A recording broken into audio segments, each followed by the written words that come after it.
எல்லாருக்கும் வணக்கம். ஏப்ரல் 27ஆம் தேதி சனிக்கிழமை நாங்க பாண்டிச்சேரியில ஈவென்ட் பண்ணலான்னு இருக்கோம். சிட்டிக்குள்ள தான் இருக்கும். யாரெல்லாம் உங்களுக்கு ஈவென்ட்டுக்கு வரணும்னு நினைக்கிறீங்களோ, கீழ இருக்கிற ஃபோன் நம்பருக்கும் வாட்ஸ்அப் மெசேஜ் அனுப்புங்க. இமெயில் ஐடியில கான்டாக்ட் பண்ணுங்க.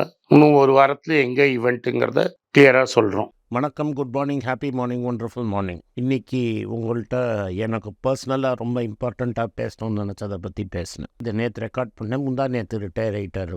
ஒரு புது ராஜ்யசபா கான்ஸ்டியூவன்ட் ஆச்சு. 30 வருஷம் கழித்து ராஜ்யசபாலேருந்து ரிட்டையர் ஆகிட்டார். இன்ஃபேக்ட் 33 இயர்ஸ்க்கு அப்புறம் ரிட்டையர் ஆகிட்டார். ஃபஸ்ட் டைம் ராஜ்யசபாவில் 1991 வந்தார். இன்றைக்கி 2024 ரிட்டையர் ஆகிறார்.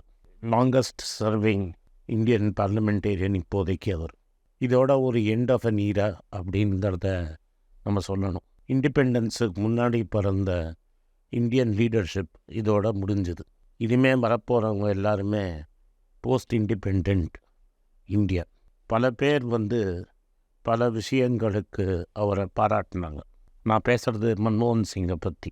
இன்றைக்கி இந்தியா அப்படிங்கிற ஒரு நாட்டை 91க்கு முன்னாடி இருந்தவங்களுக்கு தான் அதோட இம்பார்ட்டன்ஸ் தெரியும். ஒன்றுத்துக்கும் க்யூவில் நிற்கிறது. நான் பாலுக்கு க்யூவில் நின்று இருக்கேன், நான் ப்ரெட்டு க்யூவில் நின்று இருக்கேன். ரகுராம் ராஜனும் ப்ரெட்டுக்கு க்யூவில் நின்று இருக்கான், பாலுக்கு க்யூவில் நின்று இருக்கிறான். அது அழகாக அவனே சொல்லியிருக்கிறான் ஒரு இடத்துல. இதில் யாருமே எக்ஸப்ஷன் கிடையாது. அவங்க அப்பா ஒரு பெரிய ஐபிஎஸ் ஆஃபீஸர், நானும் ஒரு செல்வந்தர் குடும்பத்தில் பிறந்தவங்க தான். யாராக இருந்தாலும் ரேஷனுக்கு தான் போய் ஆகணும். யாராக இருந்தாலும் என்ன சாமான் வாங்கிறதுக்கும் க்யூவில் நின்று தான் ஆகணும். அதே மாதிரி ஃபோன் வாங்கணுன்னா 5 வருஷம் வெயிட் பண்ணணும்.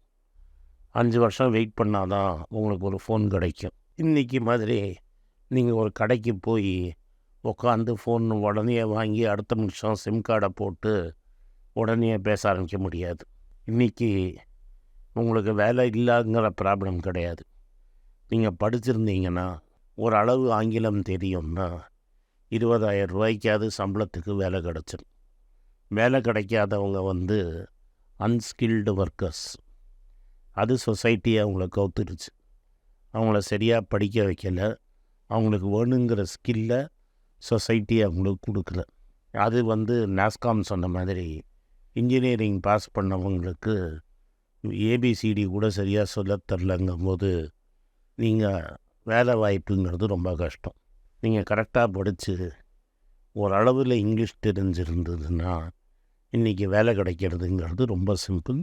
எஸ்பெஷலி சவுத் இந்தியாவில். நார்த் இந்தியாவை பற்றி எனக்கு தெரியாது. நான் இதெல்லாம் சவுத் இந்தியாவை பற்றி பேசுகிறேன். எங்களுக்கு முன்னாடி காலேஜில் ரெக்ரூட்மெண்ட்டுக்கெலாம் யாரும் வரமாட்டாங்க.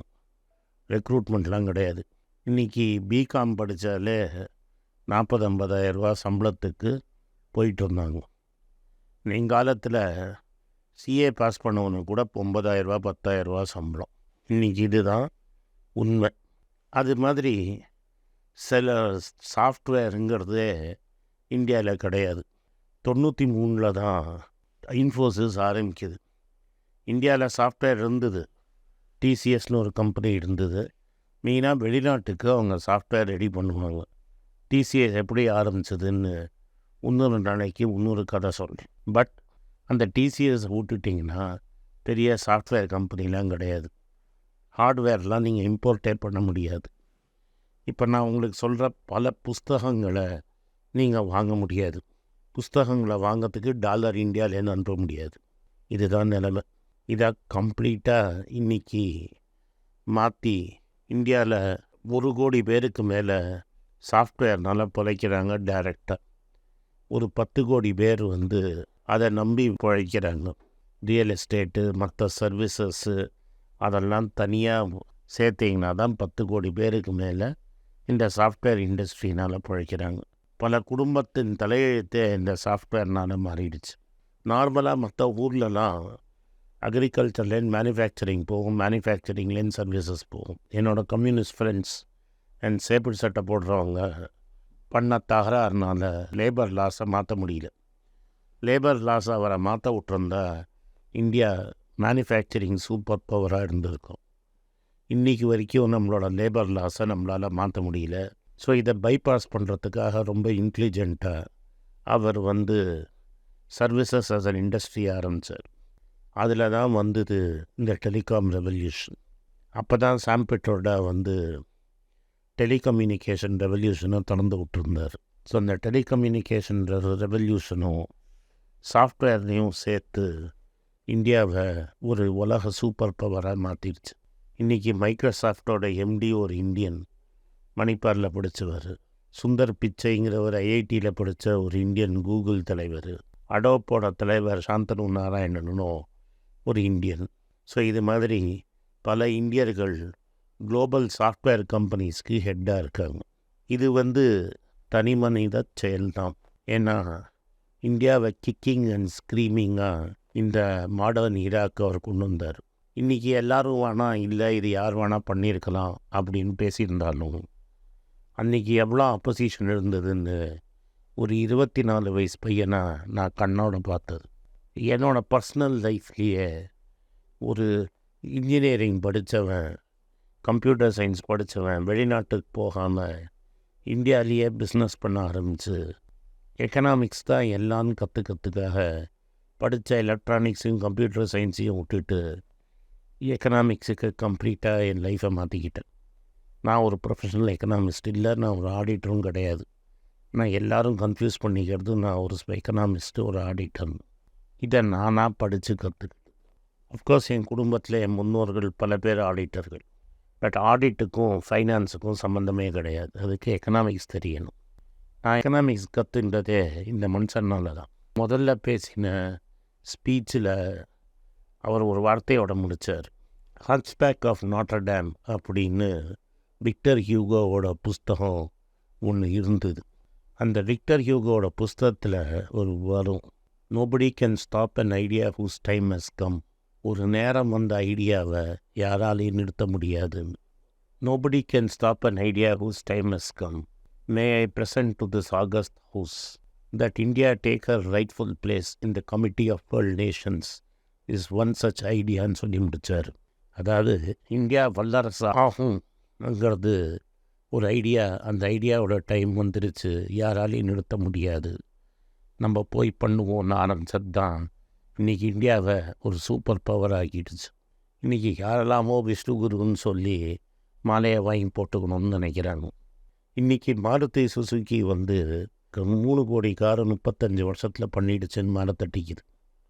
40 வருஷத்தில் பண்ணிடுச்சுன்னு. இந்த மாருதி சுசுகி என்கரேஜ் கொடுத்துருந்தது யார்? அது ஒரு பப்ளிக் செக்டர் கம்பெனியாக இருந்ததை தானம் பார்த்து விற்றது யார்? இதெல்லாம் நீங்கள் தேடி பார்க்கணும்.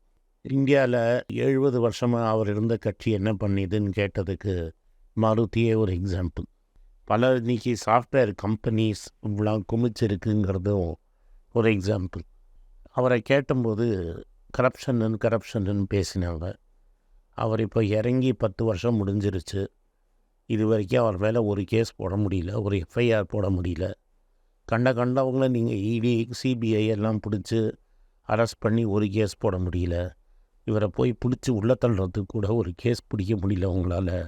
ஆனால் 10 வருஷத்துக்கு முன்னாடி நீங்கள் டிவி பேப்பரை திறந்தீங்கன்னா இந்த கார்ப்பரேட் முதலாளிகள் யார் இவர் உருவாக்கினாங்களோ அவர் மேலே பல இல்லாத குற்றச்சாட்டுகளை சொல்லி அவர் பேரை கெடுத்தாங்க.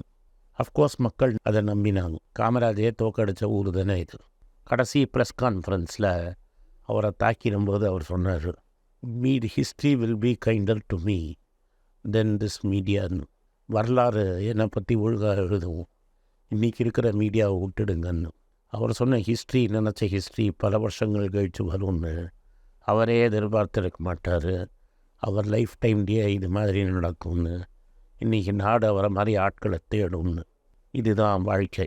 இதிலேருந்து நம்ம என்ன கற்றுக்கணும்னா, மற்றவங்க நம்மளை பாராட்டுவாங்க, நம்ம நல்லது செஞ்சதுனால நம்மளை கொண்டாடுவாங்கன்னு நினைக்காதீங்க. நீங்கள் யாருக்கு நல்லது செய்கிறீங்களே அவங்களே ஏறி நம்மளை மிதிப்பாங்க. இதுதான் உலகம். அதுக்கப்புறம் 10-20 வருஷம் கழித்து பண்ண தப்பை நினச்சி வருத்தப்படுவாங்க. அதனால் நம்ம செய்ய வேண்டிய கடமையை மற்றவங்க என்ன நினைக்கிறான்னு சொல்லாமல் பாருங்கள். 92 வயசு ஆகிடும் இந்த செப்டம்பர் வந்தால். இப்போ சரியாக நடக்க முடியறதில்ல, அதனால் வீல் சேரில் பார்லிமெண்ட்டுக்கு வர வேண்டான்னு நிறுத்திட்டார். அட்லீஸ்ட் கடைசி காலத்தில் நிம்மதியாக இருக்கட்டும். நன்றி, வணக்கம். உங்கள் பேராதரவுக்கு மிக்க நன்றி. நான் டோட்டலாக 5 புஸ்தகங்கள் எழுதியிருக்கிறேன். 3 வந்து ஆங்கிலத்தில் எழுதியிருக்கிறேன். அதில் 2 வந்து தமிழாக மொழிபெயர்த்துருக்காங்க. ஸோ டோட்டலாக 5 புஸ்தகம் ஆச்சு. இந்த 5 புஸ்தகத்துக்கு ஹார்ட் காப்பி வேணும்னா நீங்கள் கீழே இருக்கிற வாட்ஸ்அப் நம்பருக்கு மெசேஜ் அனுப்பிச்சிங்கன்னா எங்கள் டீம் உங்களை கான்டாக்ட் பண்ணுவாங்க. இந்த 5 புஸ்தகங்களில் 3 புஸ்தகம் வந்து கிண்டலில் இருக்குது. அமேசானில் கிண்டலில் வாங்கணும்னு ஃபீல் பண்ணுறவங்க நேராக கிண்டலில் வாங்கிக்கலாம். தமிழ்லேயே யாராவது ஃபைனான்ஸ் நியூஸ் படிக்கணும்னு ஃபீல் பண்ணிங்கன்னா தயவுசெஞ்சு moneypage.com விசிட் பண்ணுங்கள்.